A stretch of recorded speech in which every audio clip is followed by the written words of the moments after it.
Way to Grow is brought to you by Lacoste Garden Center, located at 2787 St. Mary's Road.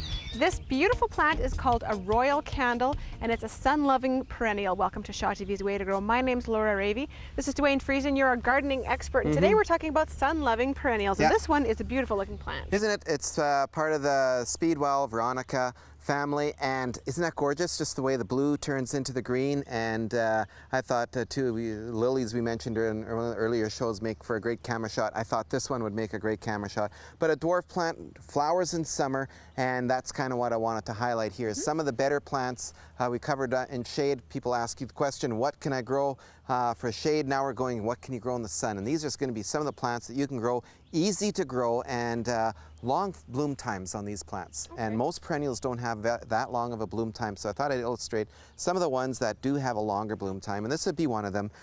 This would be blooming now naturally in July and give you a good 4 or 6 weeks of flower time on them. And this is an interesting looking... This is an interesting one in that it has flowers on it, but you're actually only going to notice them at the end of the year. This is Sedum Autumn Joy, and it's an upright sedum plant. It's got a real broccoli head type of flower on here. So not to be, you don't harvest this one and eat. This isn't from Carol's garden. Okay. But this is a Sedum Autumn Joy, and it gives you some great fall color. It's a fun plant to watch change and morph into its flowering form during the course of the summer. Now the next one here is Rudbeckia, the black-eyed Susan. Long period of bloom on them, and everyone's probably familiar with seeing this plant. You might even see it as a wildflower growing in our ditches and in our fields. So a great little plant, not too tall, about 18 inches or so when it's all said and done, but nice cheery flowers on it, give you a nice color, and to me it's a nice warm color to have in your yard as well.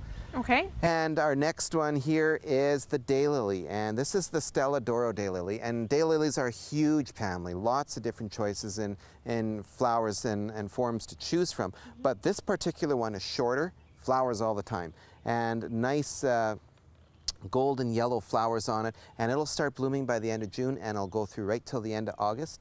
And in my packing, I inadvertently broke one off. So Laura, don't say I never give you anything. Thanks. Here you can have a flower for you to keep there. But here you can see, they call it a daylily. There's lots of flowers on here, but the lily, the flower itself may only last for a day, but there's always another one to replace it. Okay. So these, it appears that it's always in bloom, but it's always just another flower opening up for you.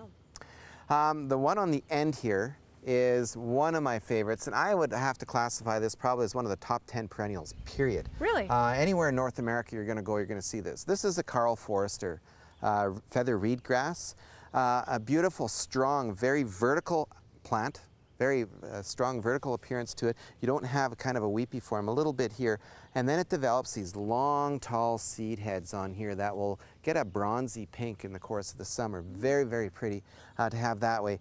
They're great. They don't grow that wide. They're not invasive, so they stay where you plant them. They're great for screenings. If you've got a smaller property and need to get put something screening up between you and the neighbor's deck beside you, the reed grass can work great for that. That's a great idea. And how tall will this grow? It'll get 5-6 feet tall. Oh wow, okay. Yeah, so Do you have to brace them or anything? Or they're strong? No, that's the other thing about them, that most grasses in winter, the frost, snow break them down. You leave them there in winter.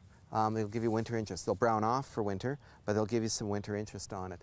And so that's a great one to have. And like I said, that is probably one of the, it would have to be in the top 10 perennials in North America, in my opinion. This is my opinion. Right. Well, that's why you're here. So. Yeah.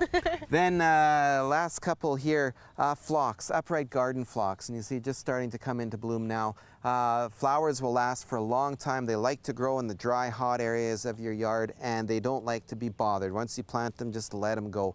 They'll take care of themselves. They seem to like that lack of attention, but they do like it warm and they do like it dry.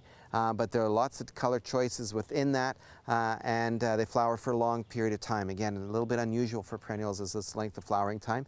And the last one is Russian sage. And it's a plant that on its own may not be that dramatic, but when you've got it mixed in in the back of your border, you get the striking silvery blue foliage, you get the blue lavender flowers coming out on it.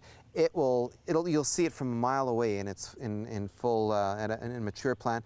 But what it also does is it just shows everything else off around it with that silvery look. It just helps, you get some yellows in front of that. Yeah. They just jump out at you. So it's just a great plant to help show everything else off in the garden. Now, is that fragrant? I'm smelling something. Is that coming from that? It won't be so much lavenderish, but there will be little bit of a minty smell. Yeah, I do. Yeah, It you get a smells little bit of great. mint on there. It's going to be part of that family. But So with all of these sun-hardy plants, I know there's different watering and different planting rules for each, but in general, with plants that love the sun, what's the watering rules? they're going to all be mostly, with a few exceptions here, they're all going to like more well-drained situations, except this guy could take a wetter situation. The feather reed grass, if you needed to, it would take more of a wetter situation. But otherwise, most of the perennials like their soil to be well-drained. They don't like sitting in water for the most part. So that's the general rule with them.